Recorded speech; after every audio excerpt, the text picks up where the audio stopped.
हरिओम नमस्कार मित्रों, प्रणाम। जय श्री राम, जय बद्री केदार। मित्रों, एक बार पुनः आपका स्वागत कर रहा हूं अपने इस ज्योतिष कार्यक्रम में, जहां पर कि मैं आपको ज्योतिष से संबंधित छोटी छोटी और महत्वपूर्ण जानकारियां उपलब्ध कराता हूं। इसी कड़ी में आज बहुत एक अहम विषय जो है मांगलिक दोष। जब हम कुंडली का मिलाप कराते हैं, और वैसे तो ज्योतिष में अनेक प्रकार के दोष होते हैं, मिलाप में भी ही, परंतु मांगलिक दोष के बारे में आज चर्चा करूंगा। क्योंकि कई जो रिश्ते होते हैं वो मांगलिक दोष होने के कारण जातक अच्छे अच्छे रिश्तों को छोड़ देते हैं। क्योंकि अक्सर जब हम जन्म कुंडली का मिलान कंप्यूटर में करते हैं तो कंप्यूटर 1, 4, 7, 8, 12 भाव में मंगल होता है तो उसको मांगलिक करार दे देते हैं। परंतु मांगलिक दोष कहाँ लगता है, कहाँ नहीं लगता है, उसके बारे में आज मैं आपको सूक्ष्म जानकारियां दूंगा।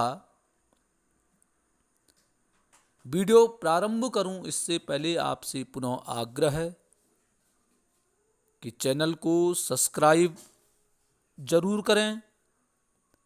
वीडियो को मित्रों अंत तक देखें और अन्य लोगों को भी भेजें जो ज्योतिष में विश्वास, उत्सुकता जिनकी ज्योतिष के प्रति रहती है उन तक भी पहुंचाएं। इसके लिए वीडियो को शेयर करना है, साथ में मित्रों लाइक और कमेंट भी करें। मित्रों, वैसे तो जन्म कुंडली में जब लग्न में, जहां पे मैंने 1 लिख रखा है, चौथे भाव में, 7वें भाव में, अष्टम भाव में और 12वें भाव में जब इन 5 स्थानों में मंगल ग्रह विराजमान हो जाता है तो वो जातक मांगलिक कहलाता है। 7वें भाव में जब मंगल होता है तो उसको सतमंगली कहते हैं। वह ज्यादा कष्टकारक होता है। परंतु कभी कभी मांगलिक दोष का निवारण स्वयं मंगल यदि 1, 4, 7, 8, 12वां भाव में बैठे हुए हैं और अपनी राशि में, उच्च की राशि में बैठे हुए हैं तो मंगल दोष का निवारण हो जाता है। इसके लिए एक निर्णय है, एक प्रमाण है, वो ये श्लोक है कि अजे लग्ने व्यये चापे पाताले वृश्चिके कुजे ध्युने मृगे कर्कि चाष्टो भौम दोषो न विद्यते। अजे लग्ने व्यये चापे पाताले वृश्चिके कुजे और ध्युने मृगे कर्कि चाष्टो भौम दोषो न विद्यते। मित्रों, ये श्लोक कह रहा है कि यदि जन्म कुंडली में लग्न भाव में अर्थात पहले भाव में मेष राशि है और मेष राशि का मंगल बैठा हुआ है तो इसको हम मांगलिक नहीं कहेंगे। वहां पर लग्न में मेष राशि का मंगल बैठ करके मंगल दोष का निवारण स्वयं कर देता है। दूसरा कह रहे हैं कि चतुर्थ भाव में वृश्चिक राशि का मंगल, चौथा भाव है वहां पे वृश्चिक राशि बन रही है, 8 वहां पे लिखा है और मंगल भी है, और यही कुंडली कंप्यूटर मांगलिक बता रहा है तो मित्रों ये मांगलिक दोष समाप्त हो जाता है। उक्त श्लोक के हिसाब से यह समाप्त माना जाता है। अर्थात चौथे भाव में वृश्चिक राशि का यदि मंगल बैठा हुआ है तो जन्म कुंडली मिलाप के समय यह मांगलिक दोष समाप्त हो जाता है। अगला है सप्तम भाव में। सप्तम भाव में यदि मंगल बैठा हुआ है और वो मंगल है मकर राशि का, क्योंकि मकर राशि में जो मंगल है वह उच्च का हो जाता है। यदि सप्तम भाव में उच्च का मंगल है तो मांगलिक दोष समाप्त हो जाता है। सप्तमंगली कोई है, मकर राशि का मंगल है, तो वो सप्तमंगली का जो दोष होता है वह दोष समाप्त हो जाता है। ऐसे जातक को आप सप्तमंगली नहीं कह सकते हैं, अर्थात वह दोष शून्य हो जाता है। अगला है अष्टम भाव। अष्टम भाव में मित्रों यदि कर्क राशि का मंगल है, कर्क राशि का मंगल क्या हो जाता है? नीच का मंगल हो जाता है।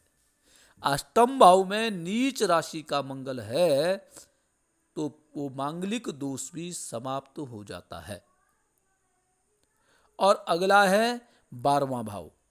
12वें भाव में कह रहे हैं कि धनु राशि का यदि मंगल हो जाए तो ऐसे जातक को भी मंगली दोष नहीं लगता है।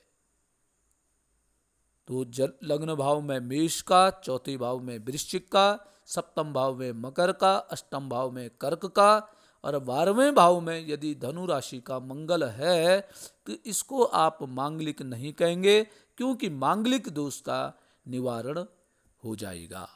और यह दोनों के लिए है, लड़का लड़की दोनों का, इसमें से भी कोई भी एक कारण हो जिससे कि जन्मपत्री मिलाप नहीं हो पा रहा है तो मित्रों आप निस्संदेह जन्म कुंडली का मिलान कर सकते हैं, क्योंकि इन स्थानों पे मंगल दोष का क्षय हो जाता है, अर्थात मंगल दोष ना के बराबर होता है।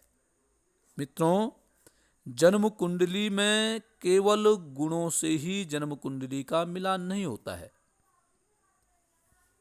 अक्सर क्या देखा जाता है कि हम लोग केवल ये देखते हैं कि गुण कितने मिल रहे हैं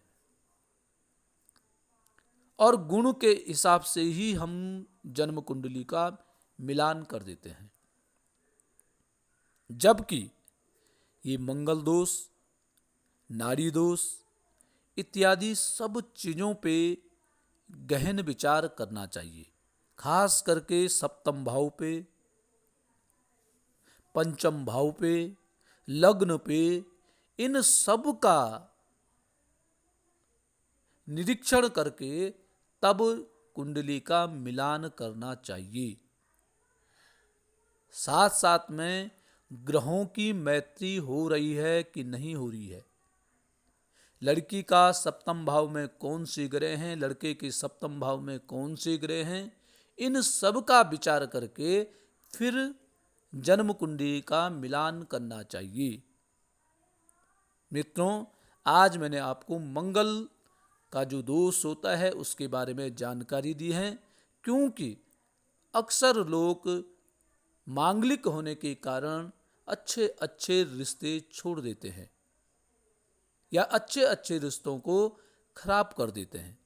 इसलिए मित्रों जन्म कुंडली का ठीक से निरीक्षण करके उक्त जो मैंने मांगलिक दोष के बारे में सूक्ष्म जानकारी दी है उसका श्रवण करके, उसको सुन करके और फिर मित्रों आप जन्म कुंडली का मिलान करें। निश्चित ही आपको यह जानकारी पसंद आएंगी। तो मित्रों आज के लिए बस इतना ही। कल पुनः किसी नई जानकारी के साथ आपके सामने प्रस्तुत होऊंगा। तब तक के लिए नमस्कार, प्रणाम, जय श्री राम, जय बद्री केदार।